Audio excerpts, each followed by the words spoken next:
Hi friends, Kirti from Pondicherry again. Last வீடியோவில் நம்ம election சம்மந்தமாக அந்த ரோட்டில் நடக்கிற தெருக்கூத்துக்களை பற்றிலாம் பேசியிருந்தோம். ரெண்டாவது வீடியோ போடுறதுக்கு என்னடா கண்டென்ட்டு யோசிக்கலாம், என்ன நம்ம பேசலாம் அப்படின்னு சொல்லி நேற்று யோசிக்கும் போது இன்னைக்கு காலையிலேயே ஏப்ரல் 1 அதுமா நம்மளை முட்டாளாக்குற மாதிரி நினச்சிக்கிட்டு ஒரு இன்சிடெண்ட் நடந்துச்சு. எந்திரிக்கும் போதே செம காமெடியாக இருந்துச்சு. அதுக்காக தான் போடலான்னு போடுறேன். இன்றைக்கி காலையில் பார்த்திங்கன்னா என் பையனுக்கு எக்ஸாம் முடிகிற நேரம் இன்னும் 3 நாள் தான் இருக்குது. 3 நாளைக்கு வந்துட்டு பார்த்திங்கன்னா நான் எப்போவும் தம்பி ஆட்டோவில் போவான். இந்த வாட்டியும் இந்த மாதமும் சரி நம்ம பேசுகிறோம் முன்னாடின்னு சொல்லிட்டு தான் பேசலாம், இன்னும் 3 நாள் தானே என்ன இருக்குது, எவ்வளோ கேட்குறீங்க அப்படின்னு சொல்லி கேட்கலாம் பார்த்தா அவர் 3 நாள் கூப்பிட்டு போனாலும் 2700 தான்ப்பா அப்படின்னு கட்டன் ரைட்டாக சொல்லிட்டாரு.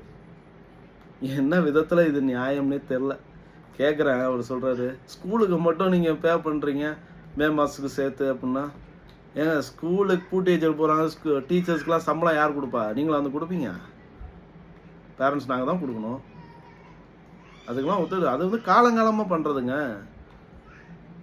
நீங்கள் வந்துட்டு சொல்கிறீங்க 3 நாளாக இருந்தாலும் 30 நாளாக இருந்தாலும் நீங்கள் 3000 கொடுத்தாகணும் அப்படின்னு கேட்குறீங்க. எனக்கு தான் இப்படி நடக்குதா இல்லை எல்லாருக்குமே இப்படி நடக்குதா? எல்லா ஆட்டக்காரங்களும் இப்படி தானா? பாட்டிச்சாரம் நிறைய ஆட்டக்காரங்க நல்லவங்க இருக்கிறாங்க. ஆனால் இப்படி ஒரு அநியாயமாக கேட்குறவங்க ஒரு கில்ட்டு கூட இல்லாமல் காலையிலே வந்து இன்றைக்கி ஏப்ரல் 1 இவனை முட்டாளாக்குங்கிற மாதிரி நினச்சிட்டு அவர் எதுவும் கேட்டார் என்ன தெரில. ஏன்னா டெய்லி சின்ன பசங்களோட தானே போயிட்டு வர்றாரு. அதனால் அந்த சின்ன பைய புத்தின்னு எங்கள் வீட்டில் பெரியவங்க சொல்லுவாங்க. அந்த மாதிரி எதுவும் வந்துடுச்சா அப்படிங்கிறது எனக்கு தெரில. கொஞ்சமாவது கேட்குறத நியாயமாக கேளுங்க. மக்கள் கொடுக்கறதுக்கு ரெடியாக இருக்கிறாங்க. ஆனால் நீங்கள் கேட்குறது நியாயமாக இருந்தால் தான் உங்கள் பக்கம் மக்கள் இருப்பாங்க.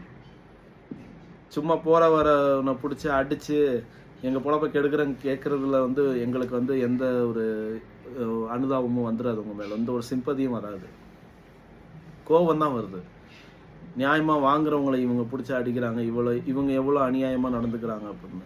தினம் எல்லா மக்களும், நீங்களும் வீடியோ பார்த்துட்டு இருக்க நீங்களும் ஃபேஸ் பண்ணுவீங்க. வீடியோ பார்த்துட்டு இருக்க நீங்கள் எத்தனை தடவை ஆட்டோ ஸ்கிப் பண்ணிடுற மற்ற கேபை புக் பண்ணி போகிறீங்கிறது உங்களுக்கு தெரியும். அது ஏன் அப்படி போகிறாங்கங்கிறது இன்னும் அந்த ஆட்டோக்கார அண்ணாக்கள்லாம் புரிஞ்சிக்காமல் இருக்காங்கிறத நினைக்கும் போது தான் ஆச்சரியமாக இருக்குது. அவங்க எந்த நம்பிக்கையில் நம்ம அவங்க கொடுக்க வேண்டிய சவாரியை வந்துட்டு ஏன் மறுக்கிறாங்கங்கிறது எனக்கு தெரியல.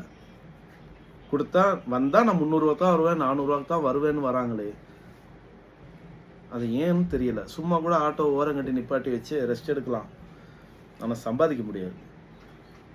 மற்றவன் சம்பாதிக்கிறான். எது?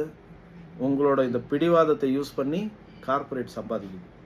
அது என்னைக்கு புரிஞ்சுக்கிறீங்களோ அன்னைக்கு தான் உங்களுக்கும் விடிவு காலம், எல்லாருக்கும் விடிவு காலம். இதை கொஞ்சம் மாற்றினீங்கன்னா நல்லாயிருக்கும். இதுதான் வந்து இன்னைக்கு காலையிலேருந்து எனக்கு அந்த யோசனை எனக்கு இருந்துக்கிட்டே இருக்குது. எந்த ஒரு மைண்டில் வந்து எந்த ஒரு மைண்ட் செட்டில் அவங்க அதை கேட்குறாங்க. எப்படி இருந்தாலும் மக்கள் கொடுத்துருவாங்க, ஆல்ரெடி கொடுக்குறாங்கன்னு தான் நினைக்கிறேன். மக்கள் நிறையா பேர் கேட்குற காசு கொடுக்கறதுனால தான் அவங்களுக்கு கேட்குறதுக்கு தைரியம் வருது.